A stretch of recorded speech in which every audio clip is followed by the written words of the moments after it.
కూడదు, భోన్ చేయకూడదు. కొన్ని నియమాలు ఉన్నాయి ప్రదోష కాలంలో. ఆ నియమాలను ఎవరు చేస్తున్నారు, ఈశ్వరుని పైన భక్తి ఎవరికి ఉన్నదని పరమేశ్వరుడు ప్రతి ఇంటి యందు తొంగి చూస్తాడు. ఈశ్వరుడు చూడకుండా ఉండదు, ప్రత్యక్షంగా చూస్తాడు గవాక్షలోంచి. సరే, పార్వతీ పరమేశ్వరులు చూస్తూ ఉన్నారు, ఆ విధంగా జరుగుతూ ఉంది. వీళ్ళు పార్వతీ పరమేశ్వరులు వెళ్ళగానే ఈయనకి భూలోకంలో సంచరించాలని కోరిక ఉంది. ఎందుకంటే ఆయనకి కొంచెం ఉంది కదండి వాసన, ఆ వాసన బట్టి పాపం వచ్చాడు. ఒక రాజ్యంలో ఒక మహారాజు దేవదత్తమైన పుష్పాలన్నిటిని పెంచుతున్నాడు. దేవదత్తమైన పుష్పాలన్నీ పెంచుతూ ఉంటే ఈయనకి అలవాటు ఉంది. మీకు మళ్ళీ పాపం ఆఫీసులు ఏదో బ్యాగులు వేసుకొస్తారు కదండి, అట్లానే. లేకపోతే చూడండి, మా నా దగ్గరికి వస్తారు, పక్కింట్లో పూలు కనపడే రోడ్లో కారు ఆపేసి పూలు కోసుకొని వస్తారు. వాళ్ళ అనుమతి లేకుండా వాళ్ళ ఇంట్లో వాళ్ళు పాపం ఎవరో వచ్చి కోసుకున్నారు తిట్టుకుంటా ఉంటారు. సరే, ఈయన కూడా వెళ్ళి పూలు కోస్తా ఉంటారు. రాజుకి ఇది శివ కైంకర్యం చేయాలని నేను ఈ విధంగా చేస్తుంటే ఎందుకు ఈ విధంగా జరుగుతుందని తోటమాలని అడిగారు. అయ్యా, ఎవరు వస్తున్నారో తెలియదయ్యా, పొరపాటున ఎవరు రాలేదయ్యా. సరే, ఆయన అదృశ్య రూపంలో వస్తున్నాడు. ఇలా పాపం ఎంతమంది రాజుభట్లను కాపలా పెట్టినా కూడా దొరకలేదండి. ఇట్లా కాదు, శివ నిర్మాల్యం ఉందే, తోట మొత్తం చల్లండి ఖాళీ లేకుండా అని చెప్పారు. శివ నిర్మాణం ఎప్పుడైతే తొక్కాడో అంతే, మానవ రూపాన్ని దాల్చేశాడు. వాడిని బంధించి తీసుకెళ్లి చెరసాల్లో వేసి కొడుతున్నారు.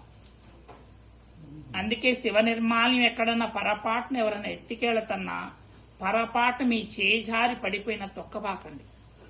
తొక్కినా ఎంపటినే శివ అపరాధం చేసామంటే ఆయనకి తీసేసిన నిర్మాల్యానికి కూడా అమోఘమైన శక్తి ఉంది. మనం దూర్వోదకానికి ఎంత శక్తి ఉందో చెప్పుకున్నాం కదా, గర్గ మహర్షి గురించి ఇదివరకు చెప్పుకున్నాం. గర్గ మహర్షి గణపతి ఉపాసన చేస్తాడు. అలాగనే ఏ దేవత నిర్మాల్యంకైనా అమోఘమైన శక్తి ఉంటది. తీసుకెళ్లి ఆయన తొక్కినందుకు చెరసాలు దొరికిపోయాడు. అంతే, మానవ రూపం వచ్చేసింది. ఆయనకి దేవతా రూపం పోయింది. మానవ రూపం రాగానే రాజు తీసుకెళ్లి బంధించేసి చెరసాల్లో బంధించి కొడుతున్నారు. అప్పుడు రాసి అడిగిన ఏంటండి, శివమహిమాన్వక స్తోత్రం. అది రుద్రముతో సమానమైంది. ఎంపటి ఈశ్వరుడు ప్రత్యక్షమై కైలాసానికి తీసుకెళ్లాడు. ఆయనండి పుష్పదంతుడు, ఆయన ఒక పుష్పదంతుడు.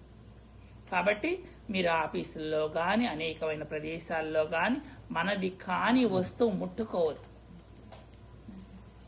పోని దానిపైన మనం భగవత్ కైంకర్యం కావాలంటే ఆ ఇంటి యజమాని అడిగి వారి అనుమతి తీసుకొని వచ్చి భగవత్ కైంకర్యం చేయండి.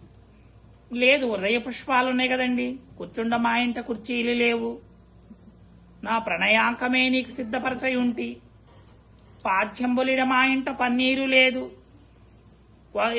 కుళాయి తిప్పితే వస్తుంది కదండి, ప్రతిదానికి కుళాయి తిప్పుతాం పనికి మాలిన విషయాలన్నిటికీ. బాయ్ ఫ్రెండ్ కోసం, గర్ల్ ఫ్రెండ్ కోసం, జాబ్ రాలేదో, మొగుడు తిట్టాడో, లేకపోతే పెళ్ళం సరిగ్గా చూడలేదో, ఏదో ఒక విషయానికి కుళాయి తిప్పుతారు కదండి. వాటర్ వస్తుందా లేదా, నీళ్లు ఎక్కడి నుంచి వస్తుందండి వాటరు? పాద్యంబులిడ మా ఇంట పన్నీరు లేదు, నా కన్నీళ్లతో నీ కాళ్ళు కడగయుంటి,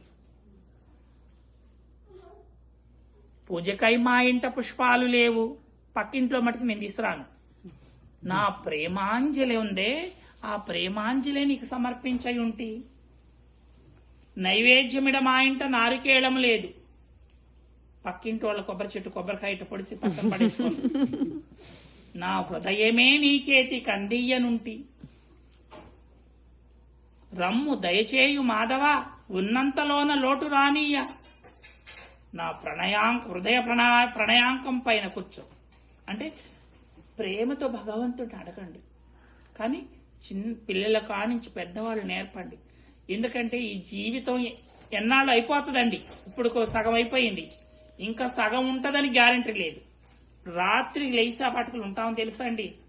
పాపం మళ్ళీ ఇందా కూపింది, మళ్ళీ గట్టి కూపింది అనుకోండి, శరణార్థులు ఓం నమ శివాయ. కాబట్టి జాగ్రత్తగా ఆలోచించి ఏమి చేస్తున్నామో అది చెయ్యండి. అందుకనే ఆయన రాసిన స్తోత్రము రుద్రముతో సమానమైనది. కాబట్టి నేర్చుకోండి, ఈశ్వరానుగ్రహం పొందండి.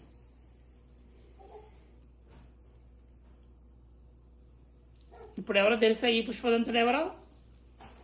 ఆ పుష్పదంతుడు వేరు, ఈ పుష్పదంతుడు.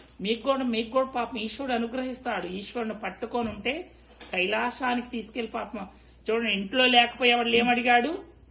కైలాసంలో నాకు స్థానం ఏర్పరచమన్నాడు, శాశ్వత స్థానం. కాబట్టి ఈ భగవంతుడు మనకి మంచి మంచి ఆలోచనలు ఇచ్చాడు. కాబట్టి ఒక్కసారి ఆలోచించుకొని మనం ప్రతి అడుగులో, ప్రతి కథలో గాని, ప్రతి చరిత్రలో గాని మన యొక్క భారతీయ హైందవ సనాతన ధర్మం ఎంత గొప్పదంటే, మనము జీవహింస చెయ్యొద్దు, మాంసాహారం తినొద్దు అని చెప్పారు.